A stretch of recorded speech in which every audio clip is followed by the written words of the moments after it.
H ニュースチャンネルへようこそ。安全で幸せな1日を。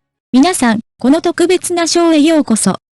今日は、この学校に関する2つの超自然的な物語を紹介します。一つ目はベイリナイトトラベルのアマンによって提供され、二つ目は視聴者のリーさんによって共有されました。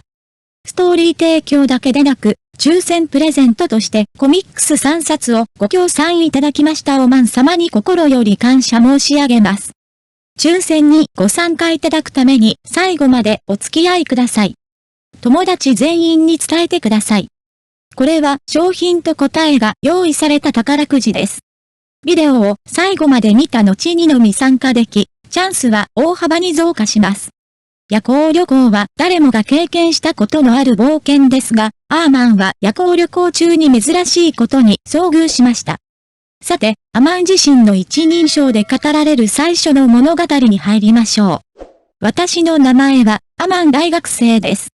ある日、友達と夜遊びに行く約束をしたのですが、いつもぐずぐずしてしまい、また遅刻してしまいました。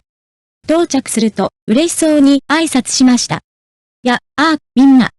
来たよ、からと言うと友達の狐は本当にと少し焦り、次に、アーマンがナイトツアー中に超自然的な体験をしたこと、そしてこの冒険中にどのようなことに遭遇したかを語ってもらいましょう。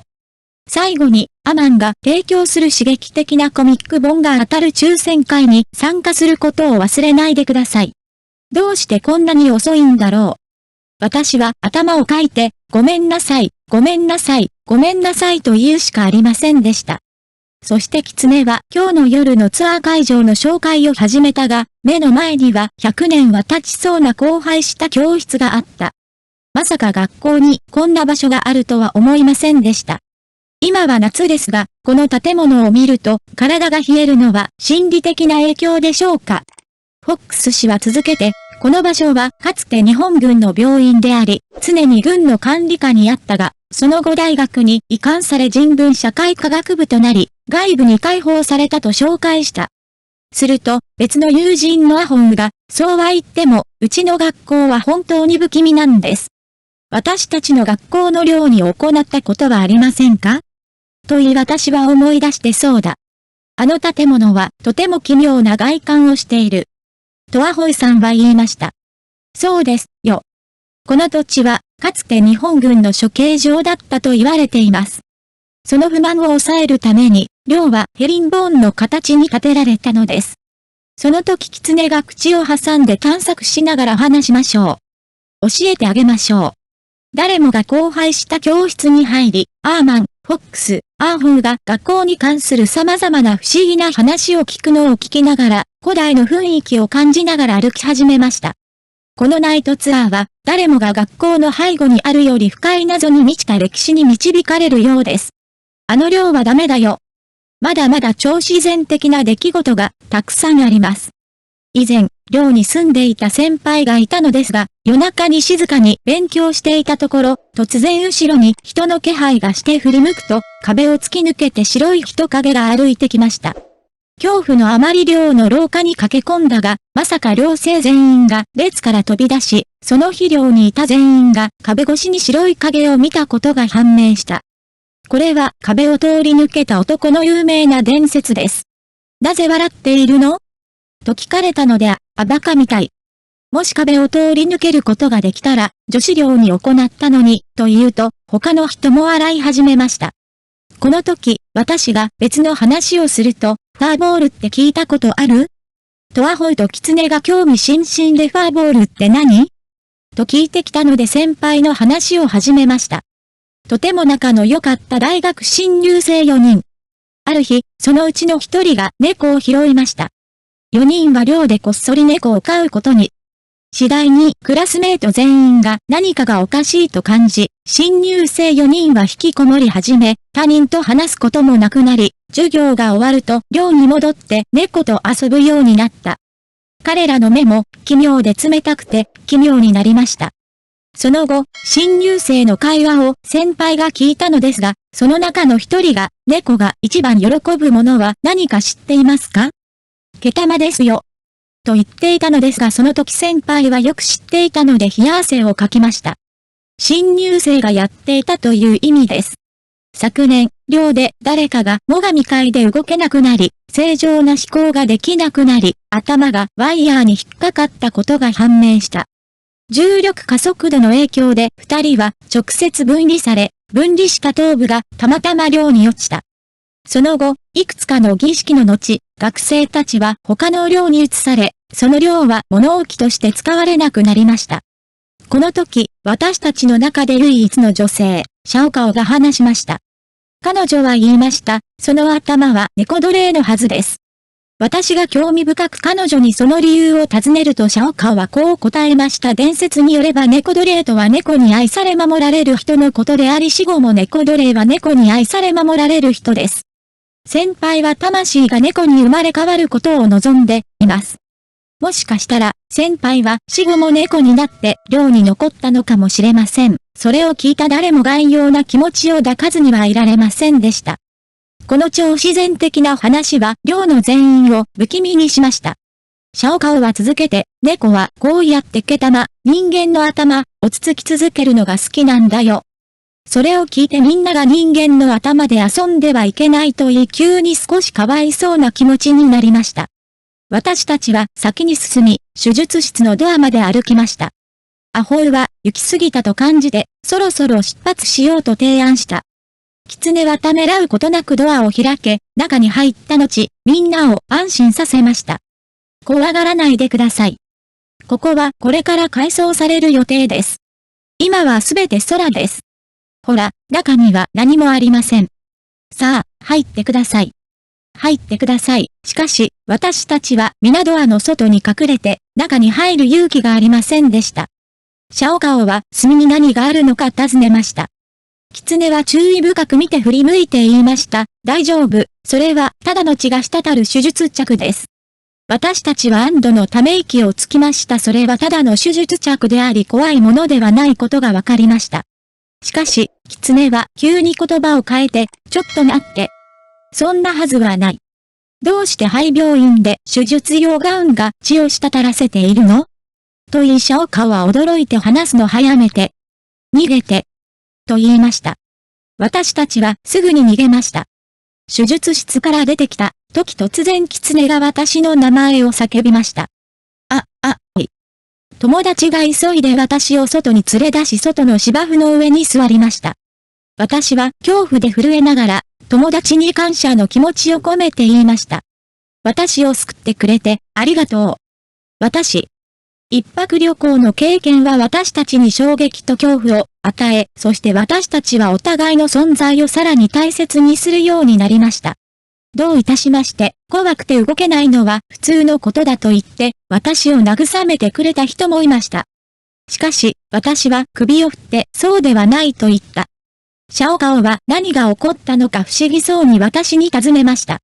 私は口ごもりながら、今、逃げようと思ったんですが、捕まって全く動けなくなってしまいました。その時みんなの視線が私の足元に向いて発見されました。私のふくらはぎの傷はすべて指の跡で、私は短パンを履いていたのですが、それらはすべて指の跡でした。アマンの話のこの時点で、彼はこの話が自分の本にも収録されていると述べました。次に、聴衆のリーさんが提供してくれた次の超自然的な話に移りますが、これは彼女が学生時代に起こった本当の話です。長い時間が経ったにもかかわらず、その記憶は今でも彼女を怖がらせた。以下の物語は、ラオワンと名乗る男の一人称で語られます。ラオワンは自分の姓であるスモモについて話し始めました。これは彼が過去に勉強していた時に起こった実話です。当時、彼は卒業間近で、新北市にある100年の歴史のある学校で学んでおり、有名な女性歌手の小平もこの学校の卒業生でした。今回のストーリーはキャンパス内で不可解な事件が起こるようで、次の展開が楽しみになります。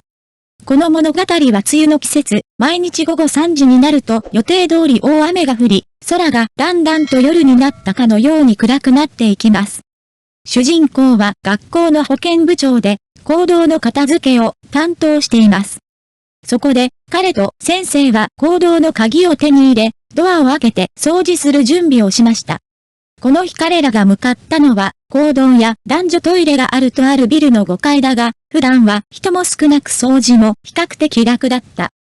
課題を割り当てた後、女子3人は女子トイレに、男子3人は男子トイレに行き、主人公は残りのメンバーを講堂へ案内した。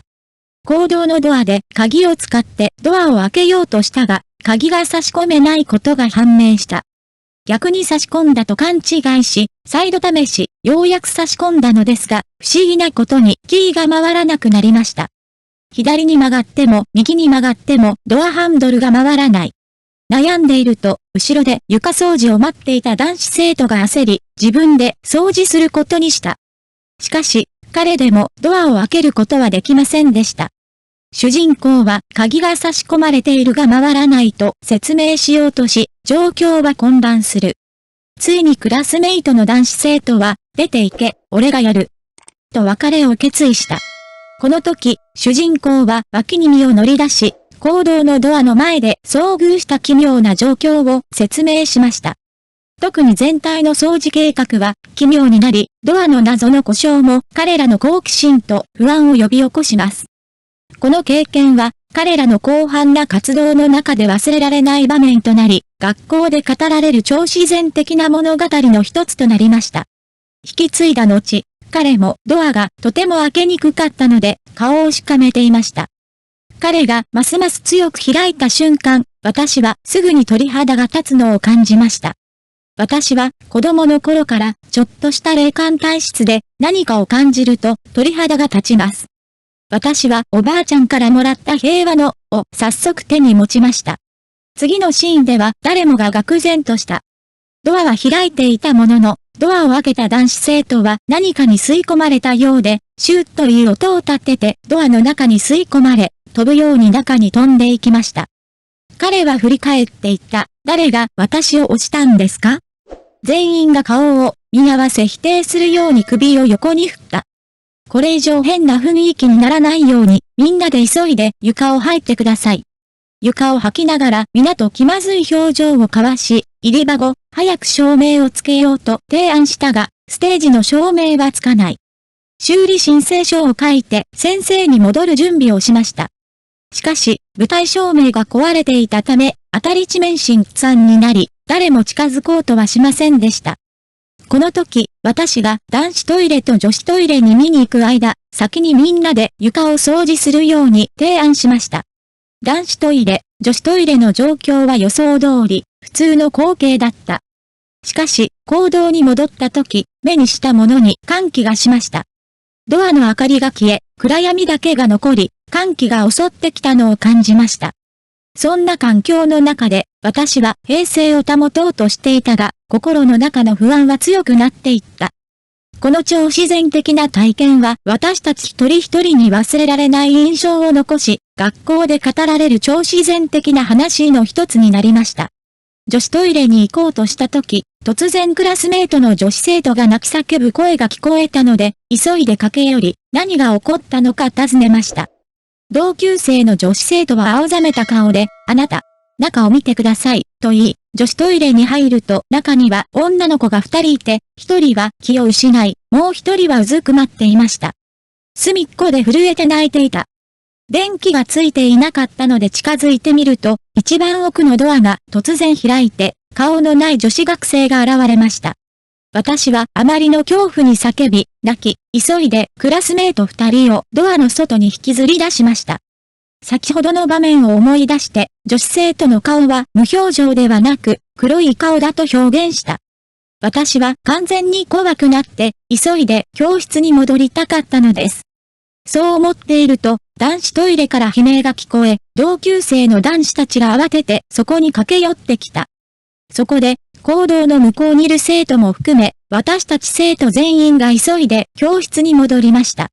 女子生徒たちは泣き出し、トイレ掃除をしていた同級生の女子生徒3人が、見た顔のない幽霊の光景を語り続けた。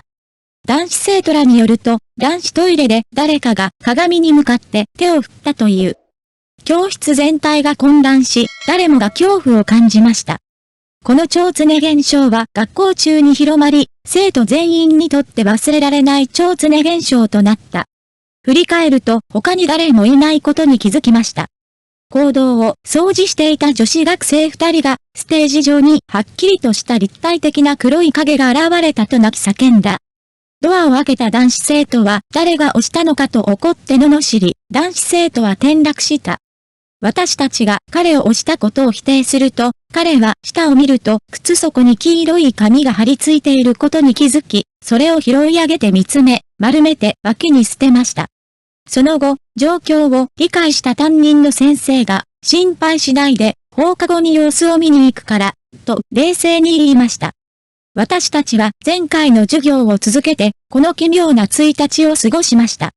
翌日、多くの生徒が病気で休み、講堂の掃除をしていた女子生徒の一人が高熱で入院した。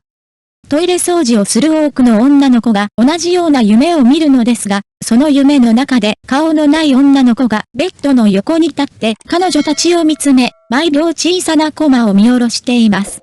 男の子はあまり特別なことを夢見ません。これらの奇妙な出来事は私たち全員を不安にさせます。放課後、クラスの先生はこれらの問題に対処すると約束しました。しかし、彼が確認に行くまで状況は説明されませんでした。この期間は私たちの学校では理解できない謎となっており、またそのせいで校内での蝶つね現象に対する誰もがより警戒するようになりました。黄色い紙は新しい呪文です。ドアを開けた男子生徒の人差し指がきつく巻きつけられていたのもこのことから説明がつき、呪文の責任を感じた可能性がある。しかし、奇妙なことはまだ終わっていないようです。最初の授業に出席した後、生徒たちは先生がまだ現れていないことに気づきました。みんながその話をしていると、やっと代理の先生が来て、元の先生が昨日隣の建物の階段で落ちて開放骨折をして骨まで露出したと説明してくれました。このニュースを聞いてクラス全員の顔色が変わり、誰もが信じられないほどショックを受けました。さらに驚いたことに、その代用教員は、隣の建物がトイレ掃除をしているので、昨日の放課後に遊びに行ったと言いました。誰もがそんな偶然を受け入れられないと感じ、言い知れぬ恐怖を心の中に感じた。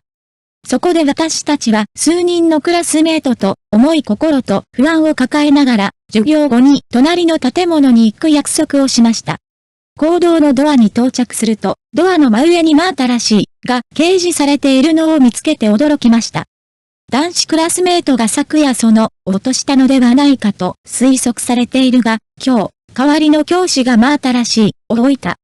これらすべてが私たちに奇妙で理解不能な感覚を与え、キャンパス内には信じられないほどの力が存在し、一連の蝶つね現象に影響を与えているようです。地域の参加者。ぜひ積極的にご参加いただき、学園霊巻、夜の百鬼夜行の魅力的な内容をいち早くご覧ください。昨日の話に戻りますが、その呪文が重要な役割を果たしたようで、一連の奇妙な出来事を引き起こしました。同級生の男子生徒が帰宅後に遭遇した予期せぬ事態はさらに衝撃的だった。彼は昨夜家に帰り、クラスメートに別れを告げようとしたとき、鉄のドアの自動ドアクローザーが突然衝突し、人差し指にあざを負ったと説明しました。彼はこの突然の状況を説明することができず、何か不可解な罰を受けたのではないかと推測することしかできませんでした。今日の話が終了した後、司会者から抽選会の発表があり、今回の商品は濃厚で興味深い怪異物語を収録した百鬼夜行の学園心霊巻でした。可愛らしい画風とユーモラスな展開で読者に根強い人気を誇るこの本は読みながらその不思議な面白さを体験するのが楽しみです。抽選への参加は非常に簡単で、以下のコメント欄にあるフォームのリンクをクリックし、必要事項を記入するだけです。フォームに記入したら YouTube メッセージエリアに戻り、参加が完了したことを確認します。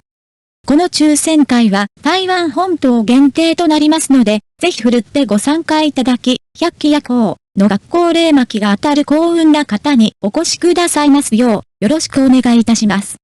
皆さんも頑張ってください。ご参加いただきました皆様、特に海外からのご友人の皆様、誠にありがとうございました。今回は参加できず、誠に申し訳ございませんでした。しかし、今後のプログラムでも皆様のご期待に応えられるよう、より一層努力してまいりますので、ご理解賜りますようお願い申し上げます。落選された方も、がっかりしないでください。